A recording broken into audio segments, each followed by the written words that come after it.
자, 오늘은 그래서 의인은 믿음으로 산다라는 제목으로 함께 말씀을 나눌 텐데요. 여러분, 신앙생활을 할 때 가장 중요한 것이 무엇입니까? 믿음이죠. 네, 믿음입니다. 제가 항상 강조하는 것은 믿음이에요. 신앙생활에서 가장 중요한 것은 믿음입니다.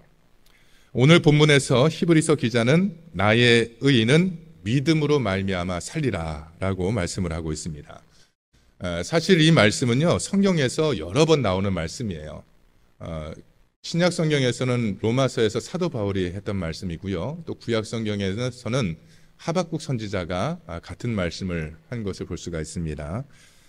이렇게 말하는 사람들은 다르지만 계속 같은 말씀이 반복해서 나온다라는 것은 그것은 무슨 뜻일까요?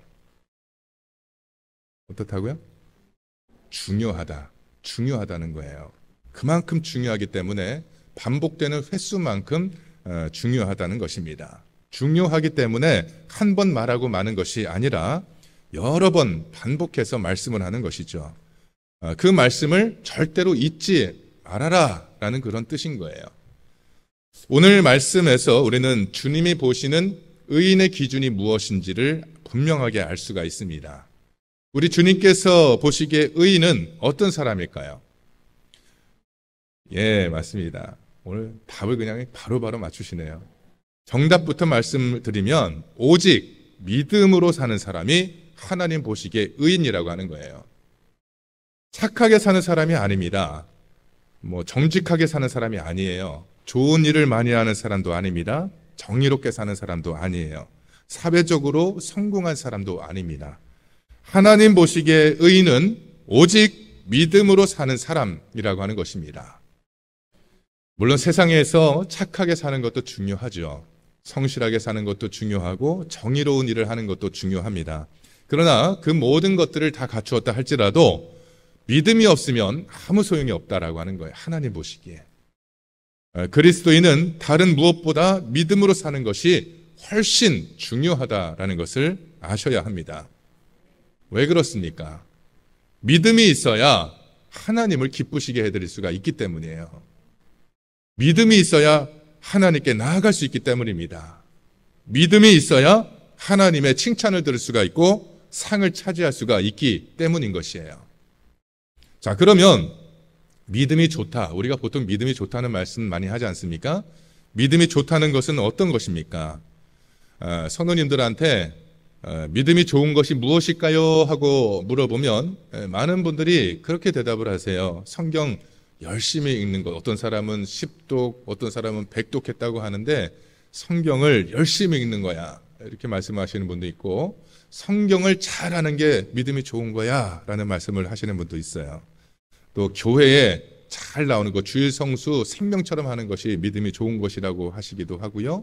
또 헌금을 많이 하는 것, 기도를 잘하는 것, 봉사를 많이 하는 것이라고 이렇게 대답들을 하십니다. 그러나 그러한 것들이 그의 믿음을 확실하게 나타내 보여주는 것은 아닙니다. 물론 믿음이 있기 때문에 말씀이 너무 좋아서 매일매일마다 그 말씀을 묵상을 하고 믿음이 있기 때문에 땀 흘려서 내가 번 그 돈을 교회를 위해서 헌금을 하고 또 믿음이 있기 때문에 교회에 나와서 기도하고 또 봉사도 열심히 하는 것이겠죠. 그러나 믿음이 없는 사람도 얼마든지 성경 지식을 알 수가 있습니다. 믿음이 없는 사람도 교회 문지방만 열심히 밟으면서 뻔질나게 다닐 수가 있는 거예요. 믿음이 없는 사람도 유창하게 기도를 잘할 수가 있는 것이고 믿음이 없어도 봉사 얼마든지 할 수가 있고 헌금도 할 수가 있다라고 하는 것입니다. 그렇게 열심히 봉사하고 헌금도 최선을 다해서 드리고 성경 공부에 열심히 참석을 하고 기도를 열심히 한다 할지라도 단 한 번 사람 때문에 상처받아서 또는 목회자에게 실망을 해서 또는 교회 일이 마음에 안 들어서 시험에 들고 주저앉는 사람들이 얼마나 많은지 모른다라고 하는 것입니다. 정말로 믿음이 있는 사람이라면 사람 때문에 상처받거나 목회자에게 실망했다는 이유로 한순간에 하나님을 떠나거나 주님의 몸된 교회를 떠날 수는 없습니다. 우리는 참된 믿음을 가져야 합니다. 믿음을 앞세우는 삶을 살아가야 할 줄로 믿습니다. 그러면 믿음이란 무엇이고 어떤 믿음이 하나님을 기쁘시게 해드릴 수가 있는 것일까요? 먼저 하나님을 기쁘시게 하는 믿음은 담대한 믿음이에요. 담대한 믿음. 우리가 믿음으로 살아가려고 결단을 하면 두려움과 맞설 수가 있어야 합니다. 왜냐하면 우리가 믿음으로 살기로 결심하는 그 순간부터 사탄 마귀가 우리를 찾아와서 온갖 수단과 방법으로 위협을 하기 시작하기 때문입니다. 그래서 우리의 현실은 나의 삶을 위협하는 온갖 두려운 일들로 가득합니다. 사탄 마귀는 우리에게 실패에 대한 두려움, 질병과 죽음에 대한 두려움, 가난에 대한 두려움과 같은 온갖 두려움으로 우리를 위협하고 우리의 믿음을 빼앗기 위해서 지금도 노리고 있다라고 하는 것이에요. 여러분, 세상 사람들이 하는 말을 들어보십시오. 세상이 하는 말은요, 불신하는 말, 좌절하는 말, 절망적인 말, 낙심하는 말들로 가득합니다. 부정적인 말들이 너무나 난무하다라는 거예요. 그런 말들을 들으면서 살다 보니까 사람들은 자기도 모르게 두려움에 사로잡혀서 살아가고 있다라고 하는 것이에요. 우리가 말을 할 때 얼마나 부정적인 말들을 많이 합니까? 껐떡하면 죽겠다, 껐떡하면 미치겠다, 환장하겠다, 이런 표현들이 우리 일상이라고 하는 거예요. 힘들어 죽겠다, 배고파 죽겠다, 이런 건 이해가 돼요. 배불러 죽겠다, 좋아 죽겠다, 왜 좋은데 왜 죽습니까? 이런 이 표현들은 좀 하면 안 될 것 같아요. 우리 그리스도인들은 너무너무 좋은데 좋으면 좋은 걸로 끝나야죠. 왜 죽겠다고 합니까? 왜 환장하겠다, 왜 미치겠다, 그런 말들을 합니까? 이건 세상적인 언어인 거예요. 우리는 좋으면 좋다, 거기서 끝나면 되는 겁니다.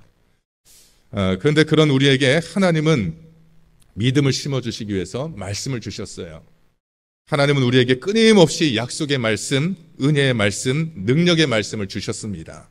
그러므로 우리가 마음에 의심하는 마음이 들어오거나 염려하는 마음, 두려워하는 마음, 근심하는 마음이 생기려고 하면 그때는 먼저 하나님의 말씀에 귀를 기울여야 하는 것입니다.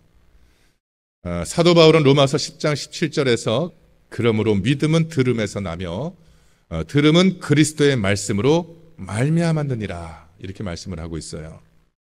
우리가 열심히 하나님의 말씀을 듣다 보면 우리 마음에 어느새 믿음이 생기게 됩니다.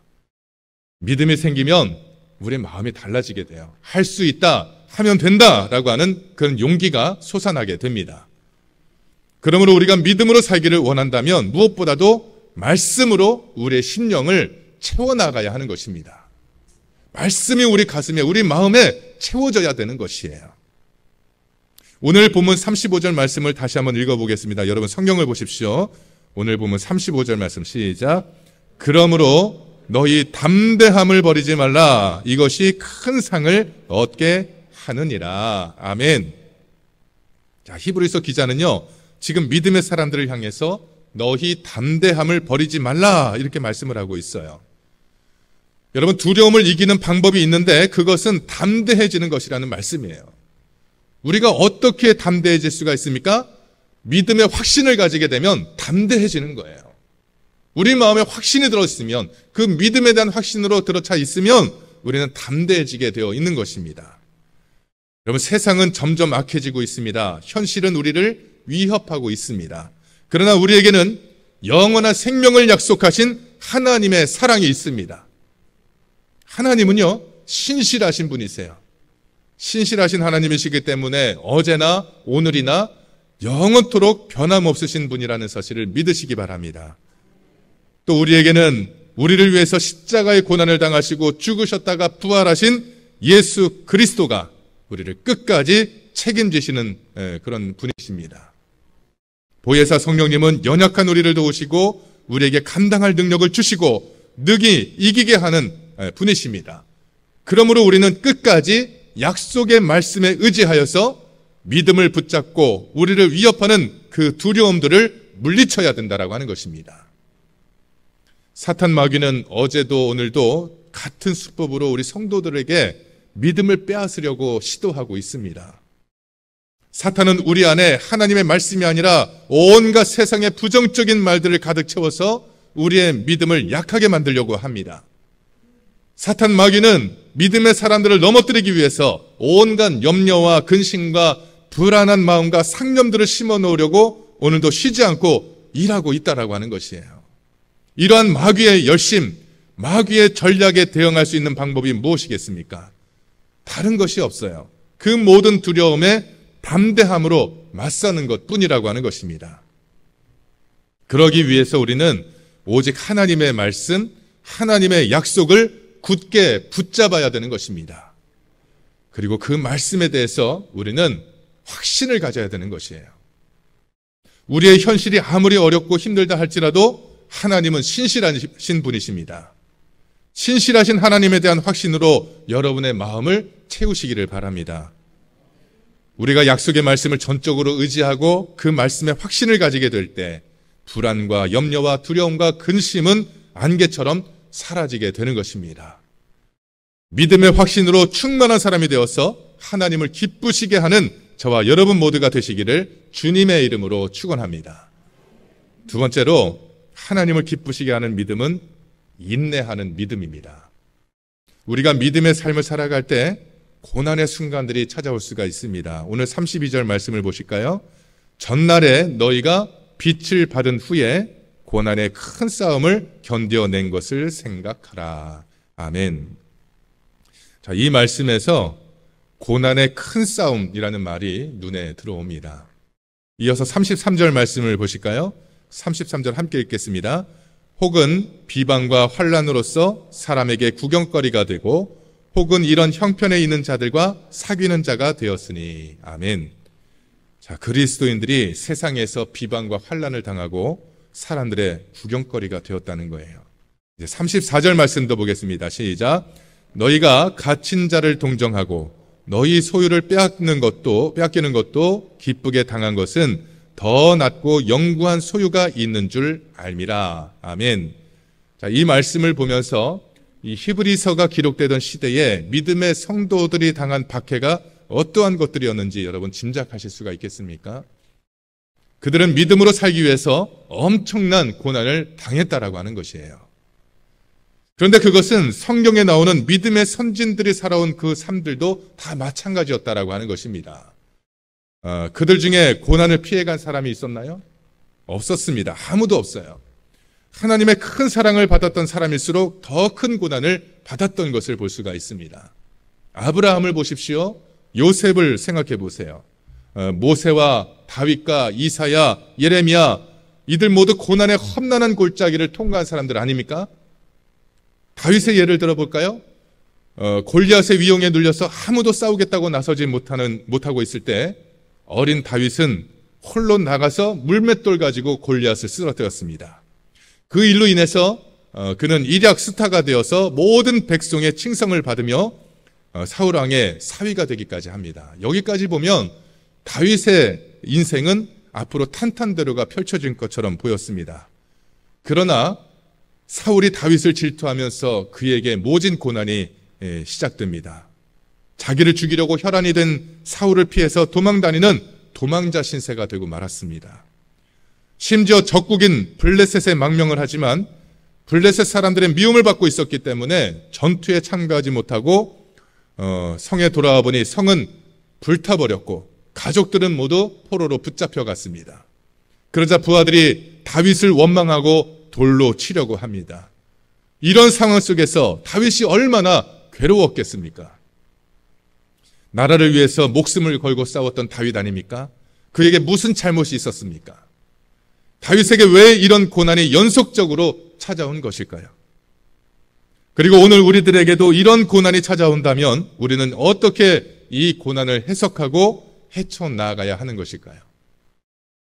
오늘 성경은 고난에 대해서 뭐라고 말씀을 합니까? 36절 말씀을 함께 읽겠습니다. 시작. 너희에게 인내가 필요함은 너희가 하나님의 뜻을 행한 후에 약속하신 것을 받기 위함이라. 아멘. 자, 히브리서 기자는 인내하라고 말씀을 하고 있어요. 고난이 올 때 견디라는 것입니다. 차분하는 것이에요. 우리는 신앙생활을 하면서 시험과 시련을 당하고 때로는 시기와 다툼을 겪을 때도 있습니다. 때로는 말 한마디 때문에 상처를 받기도 합니다. 억울하게 오해를 받거나 비난을 받을 때도 있습니다. 그로 인하여서 마음이 무너지고 고통스러울 때 어떻게 해야 됩니까? 성경은 참으라고 말씀하고 있어요. 견디라고, 인내하라고 말씀을 합니다. 우리는 인간관계에서 어려움이 생기거나 고통을 겪을 때가 많이 있습니다. 그럴 때 우리는 인내하고 참아야 하는 것입니다. 참지 못하고 내가 그 문제를 직접 해결하겠다고 나서게 되면 그 문제가 해결되는 것이 아니라 일은 더 복잡하게 커지고 상처는 더 깊어질 수밖에 없는 것입니다. 우리가 살아가면서 인간관계가 깨짐으로 인해서 겪는 고통들이 얼마나 아픕니까?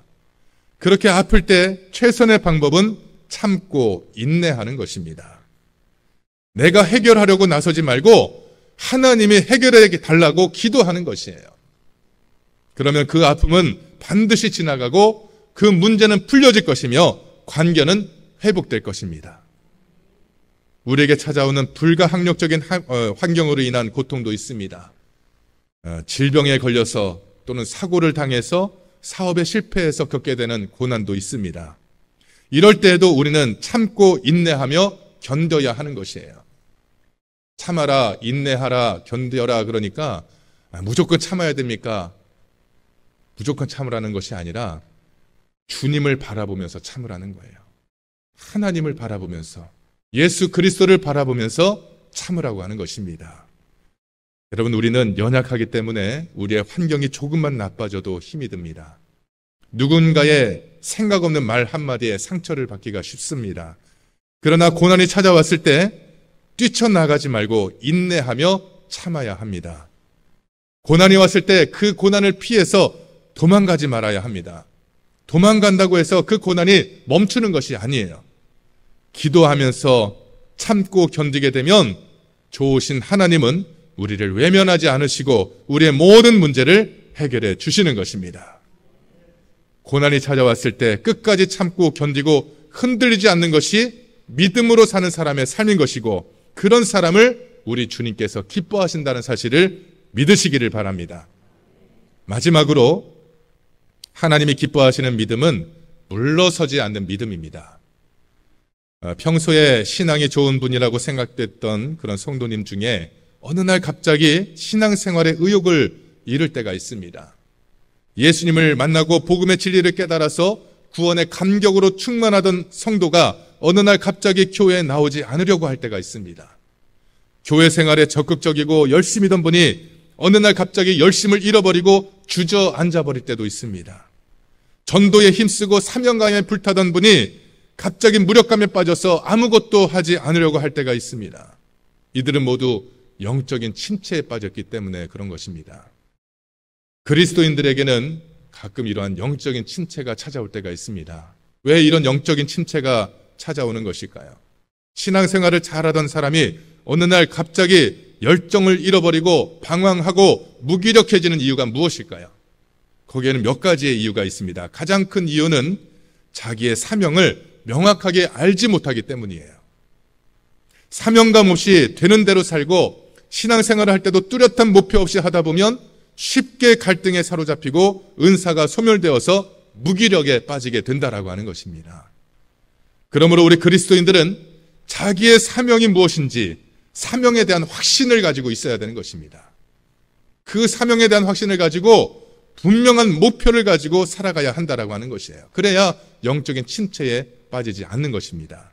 두 번째는 우리의 시선이 세상을 향하게 될 때, 하나님을 향하지 않고 세상을 향하게 될 때 우리의 신앙에 위기가 찾아오게 된다라고 하는 것입니다. 믿음을 갖게 되고 구원의 감격에 기뻐하는 삶을 살다가도 어느 날 갑자기 주위의 사람들이 부유하게 사는 모습, 세상의 즐거움을 취하며 사는 모습이 눈에 들어올 때가 있습니다. 그렇게 세상의 화려함에 시선을 빼앗기게 되면 자기 자신이 한심해 보이고 우울감이 생기면서 영적인 침체에 빠지게 되는 것입니다. 마지막 세 번째는 악한 영에게 굴복할 때 영적인 침체에 빠지게 된다라고 하는 것이에요. 죄에 빠지고 하나님을 멀리하기 시작하면 마귀가 어느새 그 마음을 차지하기 시작하면서 온갖 부정적인 생각을 하게 만든다라고 하는 것입니다. 그래서 불평과 원망과 시기와 비난하는 말들을 하게 만든다라고 하는 것이에요. 구원의 기쁨과 은혜에 대한 감동을 사라져버리고 매사에 짜증이 나고 쉽게 피곤해집니다. 신앙생활을 감격과 감동과 감사로 자원하는 마음과 기쁨으로 하는 것이 아니라 의무감과 체면 때문에 억지로 하는 것으로 바뀌게 된다라고 하는 것이에요. 여러분, 오늘 읽은 말씀을 자세히 보시면 뒤로 물러가면이라는 단어가 반복해서 나오는 것을 볼 수가 있습니다. 특히 39절에 보시면 우리는 뒤로 물러가 멸망할 자가 아니오라고 말씀을 하고 있어요. 여러분, 군대에서 전쟁을 할 때 작전상 후퇴를 할 때가 있습니다. 작전상 후퇴를 할 때가 있죠. 그러나 이것은 영적인 전쟁에서는 없는 말입니다. 영적인 전쟁터에서 후퇴는 곧 패배를 뜻하는 것이에요. 작전상 1보 후퇴한다고 물러나기 시작하면 1보가 2보가 되는 것이고 2보가 3보가 되고 그게 10보가 되고 100보가 되어서 그냥 주저앉게 된다라고 하는 것입니다. 그렇게 계속 후퇴를 거듭하게 되면 결국에는 그 가지고 있던 모든 믿음들을 잃어버리게 되고 마는 것이에요. 마귀와의 싸움은 그런 것입니다. 마귀는 지금도 우리에게 그런 방식으로 유혹하고 있어요. 한 걸음만 뒤로 물러서라고. 한 걸음만 조금 뒤로 물러서라고 그렇게 오늘도 우리에게 유혹하고 있습니다. 근데 그 마귀의 유혹에 넘어가서는 안 되는 거예요. 한 걸음 뒤로 물러나게 되면 결국에는 주저앉게 된다라는 것입니다. 그러므로 우리는 마귀와의 싸움에서 항상 배수의 진을 치고 영적 싸움에 임해야 되는 것입니다. 영적 싸움에서 후퇴는 용납될 수가 없는 것이에요. 우리에게는 오직 전진만이 있는 것입니다. 뒤로 물러가면 결국에는 침륜에 빠지는 것이고 그 길은 결국에는 망하는 지름길이 된다라고 하는 것이에요. 사람을 통해서 시험이 찾아오고 실망하게 되고 또 상처를 받아도 우리의 믿음 생활은 결코 뒤로 물러나서는 안 됩니다. 세상의 시선을 빼앗겨서 유혹이 찾아왔을 때 그것이 아무리 좋아 보여도 우리는 뒤로 물러나서는 안 됩니다. 마귀가 우는 사자와 같이 삼킬 자를 찾으며 공격해와도 그래서 두려움과 근심과 염려하는 마음을 주며 공격해온다 할지라도 우리는 결코 뒤로 물러나서는 안 되는 것입니다. 우리는 어떤 상황에서도 앞으로 전진하기 위해서 힘을 쏟아야 합니다. 우리가 뒷걸음을 치면 누가 가장 좋아하겠습니까? 마귀가 기뻐하는 거예요. 자기 계획대로 되었다면서 박수치고 좋아합니다.